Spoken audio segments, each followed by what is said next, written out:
Do you remember back in like the 2010s when it was really trendy for YouTubers to make like what I got for Christmas videos every year? And they'd always preface it with like, guys, I promise I'm not bragging, like I'm so grateful for everything I got, I'm not trying to brag. And then they'd get like a laptop and an iPad and a smartphone. Well, I kind of feel like that today, a little bit.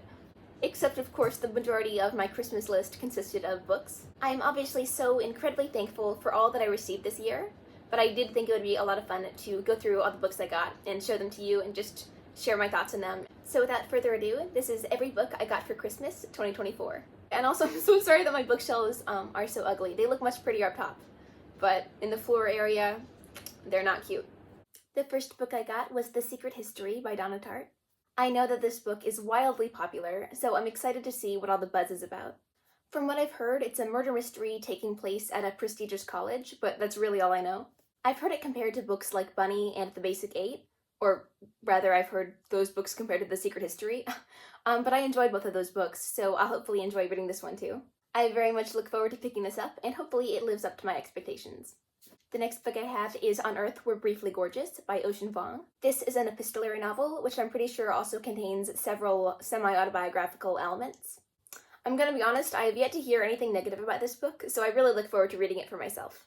I'm gonna be honest, I'll probably cry. Isn't this one of those books that like makes everybody cry? The next book on the list is I Never Promised You a Rose Garden by Joanna Greenberg. Isn't that the name of a song from like the 60s? From the little that I know, I believe this follows a young woman living with schizophrenia, and I believe this is also semi-autobiographical, which I'm sure will add a healthy layer of authenticity to the story. I really love just the overall aesthetic and look of just like the standard black Penguin classics. I really want to collect more of them. Next up is The Bluest Eye by Toni Morrison. I've been wanting to get into Morrison's work for a while now because I know she's such an influential and beloved author. Beloved. See what I did there?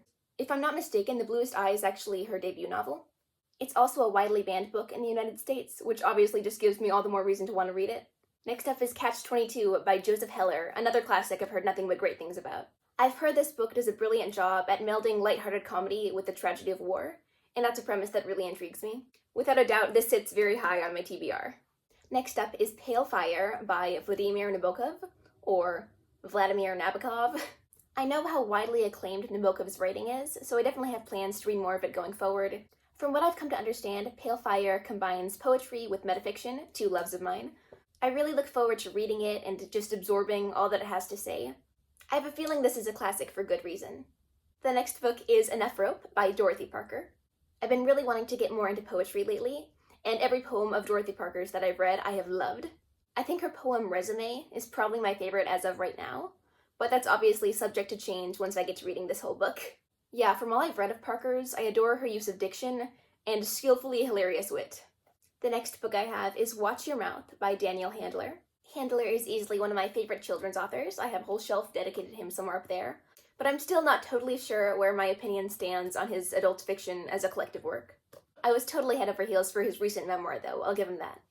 I know very little about the plot of this book, but I'd honestly like to keep it that way to maximize surprise. I could be wrong, but I'm pretty sure it's about this guy who goes to visit his girlfriend's family and finds them the slightest bit off-putting. I love Handler's humor, and I'm definitely partial to stories about dysfunctional families, so this should be a fun read. The next book I've got is The Norton Anthology of English Literature, the 16th Century and Early 17th Century, Volume B, 11th edition. I believe this contains some short stories, poetry, and plays from the 16th and 17th centuries. I'm trying to become more well-versed in the world of classic lit, so this brick of a book should certainly come in handy. The pages themselves are so thin. They're like Bible pages, or magazine pages. The next book that I received was Tress of the Emerald Sea by Brandon Sanderson. I read this earlier this year and was totally won over by its charm, comedy, and magic system.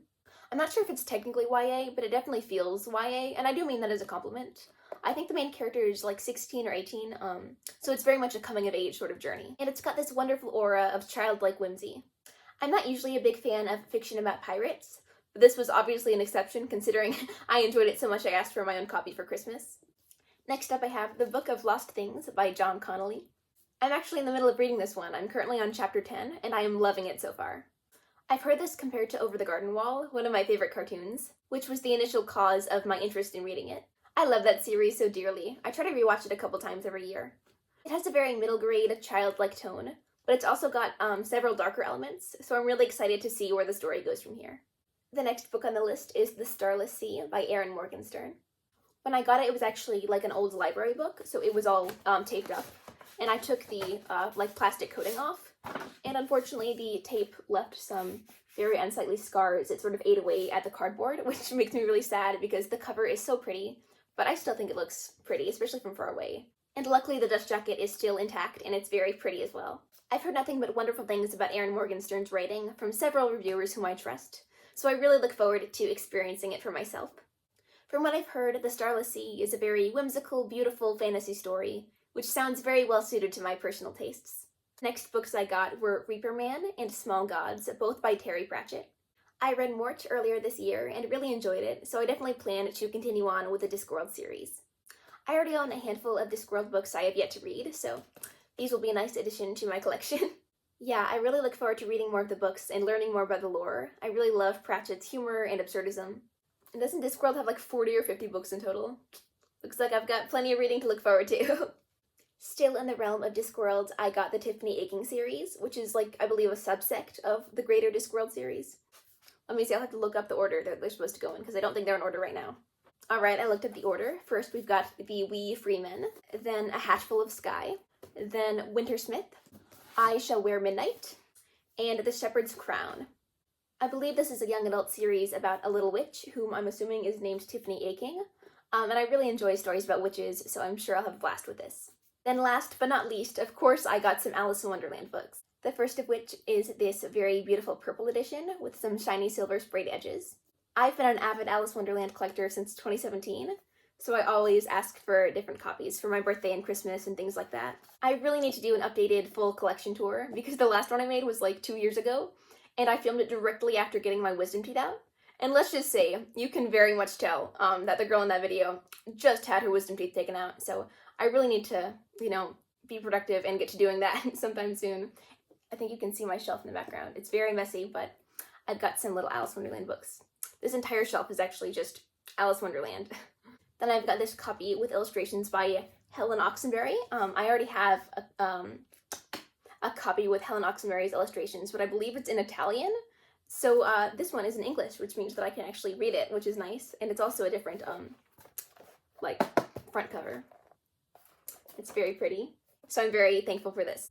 And I know this isn't a book, but I thought it was so cute, I just felt inclined to show you anyway. I got these Alice Wonderland sticky notes. And seeing as I only got them a day ago, I actually have yet to open the saran seal, so let's do that. It'd be way more convenient if I had a scissors, but I actually may or may not have spent the past 5 minutes looking for a pair of scissors in search of one, because I know that there's one in this room, but I couldn't find them. Okay, so we've got this glossy cardboard case, and then inside are a bunch of super cute sticky notes.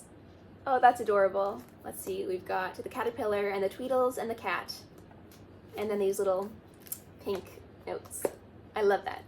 As always, thank you so very much for watching. I hope you have a wonderful day and a wonderful holiday season, and I'll see you next time. Bye-bye!